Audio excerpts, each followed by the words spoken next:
Today we are taking a look back at this camera. It is the Sony A7 Mark II and it was released in 2014. But how good is it 11 years later? Well, first let's look at the value of these things. You can buy them used and they cost about 500 euros, and sometimes that's with the kit lens, sometimes that's without the lens. So that is a pretty good price because it's a full frame sensor. But keep in mind that it obviously doesn't have the latest technology, so the burst mode isn't that fast. And it doesn't have the latest autofocus features of Sony. But that doesn't mean that it's a bad camera today. And it has all the buttons and controls that you would like as a photographer. However, for me, I'm not that big of a fan of this menu button right here, because I mostly like to operate my camera like this. And then when I want to enter the menu system, I can't when I'm using this camera. Except when I use my second hand, because I can't reach all the way over there. And it has this front and rear dial to adjust settings like aperture and shutter speed. And also here one for the exposure, so you can adjust everything independently. And this one for the ISO, for example, or white balance. And it has this grip here on the side, which is great when you are taking photos. And it has a nice viewfinder, so you can look through that to take the pictures. You have two custom buttons that you can program to what you like. What I did find annoying is that I can't set the custom buttons to APS-C or full frame mode. So if I want to change between APS-C and full frame mode, I have to do that in the menu settings. It does have a headphone jack and microphone input, so if you want to connect an external microphone you can with this camera. And it has the multi-interface shoe, which means you can connect a Sony microphone.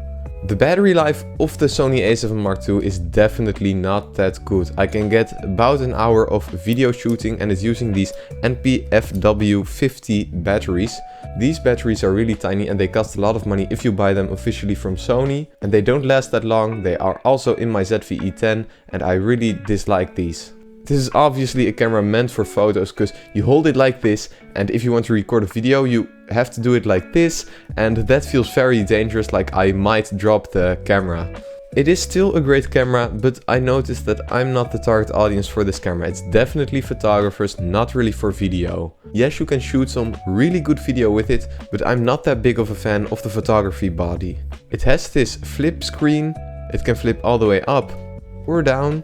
But you can't do a front-facing flip, so this camera is not meant for vlogging. The brightness is bright enough though for outdoors, and the screen does look pretty nice in my opinion. For the lens options you have a lot of options. You can get full frame lenses, also APS-C lenses, except when using APS-C lenses for video, but I'll get into that later. So the lens options are massive, and the one that I have is the full frame f1.8 50mm. This is one of the cheapest lenses that Sony makes, but that doesn't mean that it's a bad lens. The images that you can get with this lens and camera combo is really nice. However, keep in mind that this is a budget lens and meant for photography, so it has a lot of noise when you are using it with the autofocus. So here are some samples that I shot with this camera, and in my opinion you can get a lot of detail, and because of the full frame sensor and the 1.8 aperture you can get a lot of background blur. Obviously a downside to a fixed lens is that you can't zoom in or out, but there are so many lens options that you can choose between, and even with this budget lens you can still shoot some amazing images, also because it has a really nice sensor. Also, because the sensor is so large, it's good in low light. Don't expect this to be a low light monster. It's not like an A7S. It obviously won't compare to something like the A7 Mark IV, but that thing is also 4 times as expensive. So for the price it has really good low light performance.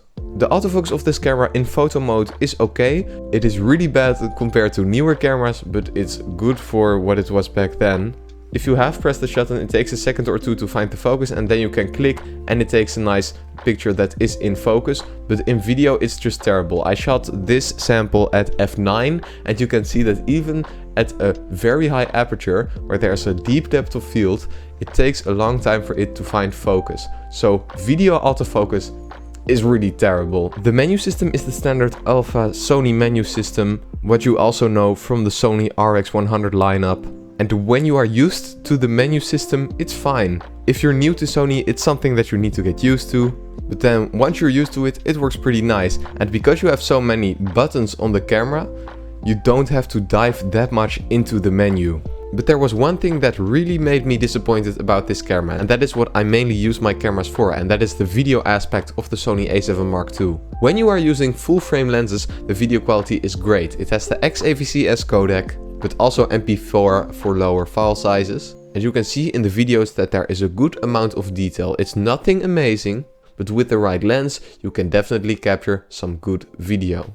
However, I mostly have APS-C lenses, and the APS-C crop mode in video is just terrible. It looks like upscaled 720p with some weird color effects. It just looks very weird and low quality. This is a photography focused camera. It has some nice video capabilities, but don't get this thing for video at all. It has a burst mode of 5 FPS, so if you are a sports photographer, don't get this camera, also because it doesn't have the best autofocus.